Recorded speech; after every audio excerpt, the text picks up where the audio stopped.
जय अहोई माता दोस्तों। कई वर्षों बाद एक दिव्य दुर्लभ और अद्भुत संयोग में नवंबर के महीने में अहोई अष्टमी का व्रत रखा जाएगा। यह व्रत करवा चौथ के ठीक 4 दिन बाद आता है। दोस्तों, अहोई अष्टमी व्रत महिलाओं द्वारा अपनी संतान की लंबी आयु और संतान प्राप्ति की कामना से रखा जाता है और इस व्रत को पूरा दिन निर्जल रहकर करने की परंपरा है। दोस्तों, शास्त्रों के अनुसार इस दिन अहोई माता का पूजन होता है और इसे हुई आर्थिक या अहोई माता का व्रत भी कहते हैं। और दोस्तों, इस बार यह अहोई अष्टमी व्रत अपने आप में बहुत ही शुभ और फलदायी होने वाला है, क्योंकि इस बार कई सारे चमत्कारी योगों का निर्माण हो रहा है, जैसे कि अमृत से योग, कुबेर योग, बुद्धि योग और सबसे बड़ा धन लक्ष्मी योग। दोस्तों, इन सभी योगों की वजह से इस दिन आप जो भी मनोकामना मांगेगी वह आपकी जरूर पूरी होगी। इसलिए आज की इस वीडियो में हम आपको अहोई अष्टमी के व्रत से जुड़ी सभी जानकारियां देने वाले हैं, जैसे कि पूजा का शुभ मुहूर्त कब होगा, व्रत का पूर्ण फल प्राप्त करने के लिए क्या करें, और इस दिन कई ऐसी छोटी छोटी बातें होती हैं जो विधिवत तरीके से न की जाए तो व्रत टूट सकता है, इसका फल प्राप्त नहीं होता है। तो इस समय कौन सी चीजों से बचें, इस पर्व पर क्या खरीदें और क्या ना खरीदें, और इस दिन भूल से भी ना करें ये 5 गलतियां। इसके साथ ही हम आपको गुरुजी द्वारा एक ऐसा उपाय बताएंगे जिसको करने से आपकी संतान की आयु लंबी होगी और निसंतान को संतान की प्राप्ति होगी, ही साथ ही आपके सभी कष्ट और गरीबी का नाश हो जाएगा। तो दोस्तों, ये सारी जानकारी आपको इस वीडियो में प्राप्त होगी, तो वीडियो को आखिर तक जरूर देखें। और अगर आप भी अपने जीवन में महादेव और अहोई अष्टमी माता की कृपा पाना चाहते हैं तो इस वीडियो को लाइक करके चैनल को सब्सक्राइब कर ले और कमेंट में जय अहोई अष्टमी माता लिखना न भूलें। दोस्तों, साल 2023 में अहोई अष्टमी का व्रत 5 नवंबर रविवार के दिन रखा जाएगा और इस दिन पूजा का शुभ मुहूर्त होगा शाम 5:33 से शाम 6:52 तक, और इसकी कुल अवधि 1 घंटा 18 मिनट की होगी। दोस्तों, इस दिन चंद्रोदय का समय होगा रात्रि 12:02 और तारों को देखने के लिए शाम का समय होगा सायंकाल 5:58 पर। वहीं दोस्तों, अष्टमी तिथि शुरू होगी 5 नवंबर प्रातःकाल 12:59 पर और अष्टमी तिथि समाप्त होगी 6 नवंबर प्रातःकाल 3:18 पर। दोस्तों, 2023 पंचांग के अनुसार साल 2023 में 5 नवंबर के दिन अहोई अष्टमी के साथ राधा कुंड स्नान, मासिक कृष्ण जन्माष्टमी और कालाष्टमी भी मनाई जाएगी, जिससे इस दिन का महत्व और भी अधिक बढ़ जाएगा। मान्यता है कि अहोई अष्टमी के दिन राधा कुंड में स्नान या धूप की लगाने से श्री कृष्ण की प्रेयसी राधा रानी का आशीर्वाद प्राप्त होता है और सुयोग्य संतान की प्राप्ति होती है। आइए अब आपको बताते हैं अहोई अष्टमी व्रत पूजा विधि। दोस्तों, शास्त्रों के अनुसार अहोई अष्टमी के दिन व्रती मही को सूर्योदय से पूर्व उठकर स्नान के बाद निर्जल व्रत का संकल्प लेना चाहिए।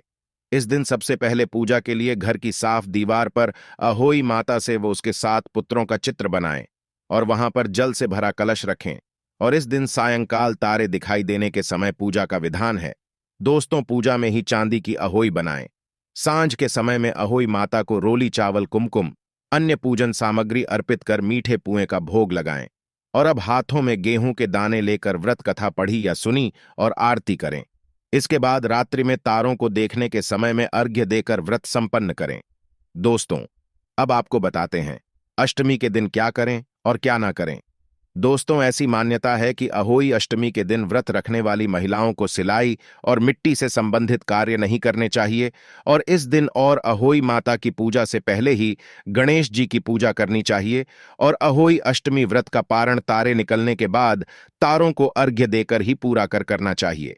दोस्तों, व्रत की कथा सुनते समय हाथ में अनाज रखकर कथा सुनना शुभ होता है और इस व्रत को निर्जल रहकर करने की परंपरा है। इस दिन तामसिक भोजन का सेवन नहीं करना चाहिए और व्रत के बाद जरूरतमंदों को दान देने से व्रत का पुण्य कई अधिक बढ़ता है। दोस्तों, अहोई माता माता पार्वती का ही रूप है और उनके पुत्र गणेश और कार्तिकेय है, इसलिए इस दिन पूजा के दौरान पूरे शिव परिवार की पूजा करें। और दोस्तों, अहोई अष्टमी की पूजा के बाद किसी ब्राह्मण या गाय को भोजन जरूर कराएं। तो आइए दोस्तों, अब आपको बताते हैं वह उपाय जिनको आपको इस अहोई अष्टमी के दिन जरूर करना चाहिए। इन उपायों को करने मात्र से आपकी सभी मनोकामनाएं पूर्ण हो जाएगी, इसलिए एक बार इन उपायों को जरूर करके देखें। दोस्तों, ज्योतिष शास्त्र के अनुसार संतान प्राप्ति के लिए अहोई अष्टमी के दिन माता अहोई के साथ भगवान शिव और माता पार्वती की भी पूजा करें। पूजन में इनको दूध भात का भोग लगाएं। पूजन के खाने में से एक हिस्सा गाय व उसके बछड़े के लिए निकालें। फिर सायंकाल के समय पीपल के पेड़ के नीचे 5 दीपक जलाएं और मन में मनोकामना बोलते हुए परिक्रमा करें। ऐसा करने से अहोई माता प्रसन्न होते हैं और उनकी कृपा से आपकी मनोकामना जल्द पूरी होती है। दोस्तों, अहोई अष्टमी के दिन शिव योग का निर्माण हो रहा है, इसलिए दंपति अष्टमी तिथि से लेकर भाई दूज तक हर रोज पारद शिवलिंग की ब्रह्म मुहूर्त पूजा पाठ करें। पारद शिवलिंग पर दूध चढ़ाने से संतान प्राप्ति का आशीर्वाद मिलता है। इसके साथ माता पार्वती की ही अष्टमी तिथि को अहोई रूप में पूजा की जाती है। व्रत रखकर माता से भी संतान प्राप्ति की मनोकामना मांगे। ऐसा करने से भगवान शिव और माता पार्वती प्रसन्न होते हैं। दोस्तों, अहोई अष्टमी के दिन पति पत्नी साथ मिलकर अहोई माता को सफेद फूल चढ़ाएं और संतान प्राप्ति की प्रार्थना करें। साथ ही घर में जितने सदस्य हों उतने पेड़ लगाएं और साथ में एक छोटा सा तुलसी का पौधा भी लगाया। इसके बाद सायंकाल के समय तारों को अर्घ्य देकर पूजन करें और अहोई माता से संतान प्राप्ति की कामना करें। लगाए गए पौधों का हर रोज ध्यान रखें। मान्यता है कि ऐसा करने से जल्द आपकी मनोकामना पूरी होगी। दोस्तों, संतान प्राप्ति की कामना रखने वाले पति पत्नी एक साथ अहोई अष्टमी का व्रत रखें और उस दिन चांदी के 7 से 9 मोतियों को लागे धागे पिरोकर एक माला बना लें। इसके बाद उस माला को पूजन के समय माता अहोई को चढ़ाएं आए और संतान प्राप्ति की मनोकामना मांगी। पूजन करने के बाद माला को पत्नी के गले में पहना दें। ऐसा करने से माता अहोई का आशीर्वाद प्राप्त होगा। दोस्तों, संतान की इच्छा रखने वाले दंपत्ति अहोई अष्टमी से लगातार 45 दिनों तक भगवान गणेश को हर रोज बेलपत्र चढ़ाएं। साथ ही बेलपत्र चढ़ाते समय हर रोज ओम पार्वती प्रिया नंदना नम मंत्र का 11 माला जप करें। ऐसा करने से भगवान गणेश की कृपा से पति पत्नी की इच्छा जरूर पूरी होगी। ऐसी धार्मिक मान्यताएं हैं। दोस्तों, अहोई अष्टमी के दिन संतान प्राप्ति की इच्छा रखने वाले दंपति गोवर्धन परिक्रमा के दौरान मध्य रात्रि में राधा कुंड में अवश्य स्नान करें। ऐसा करने से संतान सुख की प्राप्ति होती है। मान्यता है कि राधा रानी ने इस कुंड को अपने कंगन से खोदा था। यहां अहोई अष्टमी के दिन हर साल शाही स्नान का आयोजन किया जाता है। मान्यता है कि संत न प्राप्ति के लिए स्नान की परंपरा द्वापर युग से चली आ रही है। तो दोस्तों, ये थे कुछ उपाय जो आपको जरूर करने चाहिए। अब आपको सुनाते हैं अहोई अष्टमी के व्रत कथा, जिसको सुनने से ही आपको आपके व्रत और पूजा का पूर्ण फल प्राप्त होगा। एक नगर में एक साहूकार रहा करता था। उसके 7 लड़के थे, 7 बहनें तथा एक पुत्री थी। दिवाली से पहले कार्तिक बदी अष्टमी को 7 बहुएं अपने इकलौते दामाद के साथ जंगल में मिट्टी लेने गई। जहां से वे मिट्टी खोद रही थीं, वहीं पर श्याव से ही की मांग थी। मिट्टी खोदते समय से ही का बच्चा उसकी भाभी के हाथों मर गया। स्याऊ माता बोली कि अब मैं तेरी कोख बांध होगी। तब ननद ने अपनी 7 भाभियों से कहा कि तुम में से कोई एक मेरी जगह अपनी कोख बंद वाले सभी भाभियों ने अपनी कोख बंधवाने से मना कर दिया। लेकिन छोटी भाभी सोचने लगी कि यदि मैं कोख नहीं बनवाऊंगी तो मेरी सास नाराज हो जाएंगे। यह सोचकर छोटी भाभी ने अपनी ननद के स्थान पर स्वयं को बांध लिया। उसके बाद जब उसे जो बच्चा होता वह 7 दिन बाद मर जाता तो सासू जी नाराज होंगे। ऐसा विचार कर ननंद के बदले छोटी भाभी ने अपने को बना लें। उसके बाद जब उसे जो बच्चा होता वह 7 दिन बाद मर जाता। एक दिन साहूकार की स्त्री ने पंडित जी को बुलाकर पूछा कि क्या बात है, मेरी इस बहू की संतान 7वें दिन क्यों मर जाती है। तब पंडित जी ने बहुत से कहा कि तुम काली गाय की पूजा किया करो। काली गाय स्याऊ माता की भाई है, वह तेरी कोख छोड़े तो तेरा बच्चा जिएगा। इसके बाद से वह बहू प्रातःकाल उठकर चुपचाप काली गाय के नीचे सफाई आदि कर जाती। एक दिन गौमाता बोली कि आजकल कौन मेरी सेवा कर रहा है। आज देखूंगी। गौमाता खूब तड़के जागी तो क्या देखती है कि साहूकार की के बेटे की बहू उसके नीचे सफाई आदि कर रही है। गौमाता उससे बोली कि तुझे किस चीज की इच्छा है जो तो मेरी इतनी सेवा कर रही है, मांग, क्या चीज मांगती है। तब साहूकार की बहू बोली कि स्याऊ माता तुम्हारी भाई ली है और उन्होंने मेरी कोख बांध रखी है, उनके मेरी को खुलवा दो। गौमाता ने कहा अच्छा। तब गौमाता 7 समुद्र पार अपने भाई के पास उसको लेकर चली। रास्ते में कड़ी धूप थी, इसलिए दोनों एक पेड़ के नीचे बैठ गई।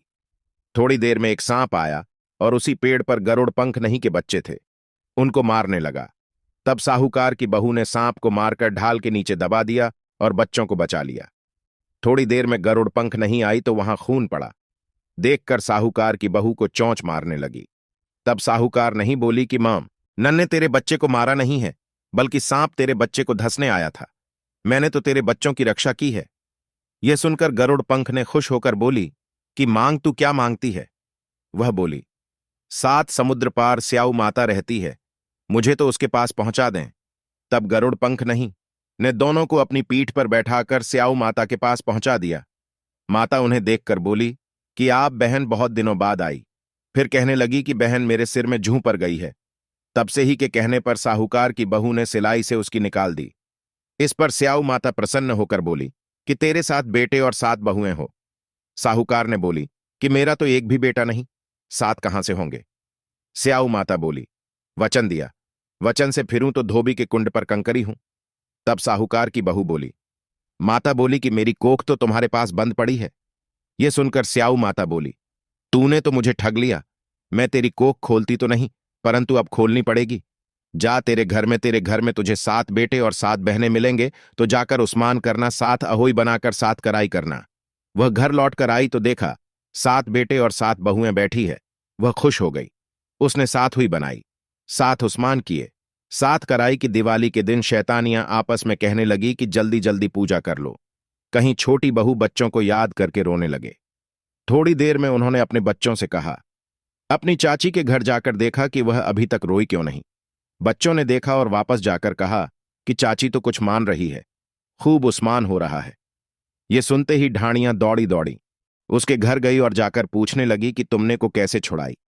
वह बोली, तुमने तो को बधाई नहीं मैंने बना ली। अब स्याऊ माता ने कृपा करके मेरी को खोल दी है।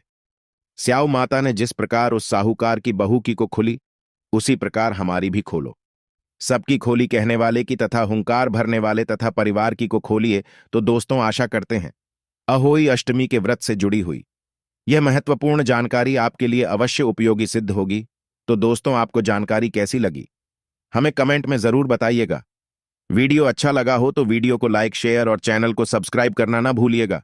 आप सभी के मंगल की कामना करते हुए मिलते हैं।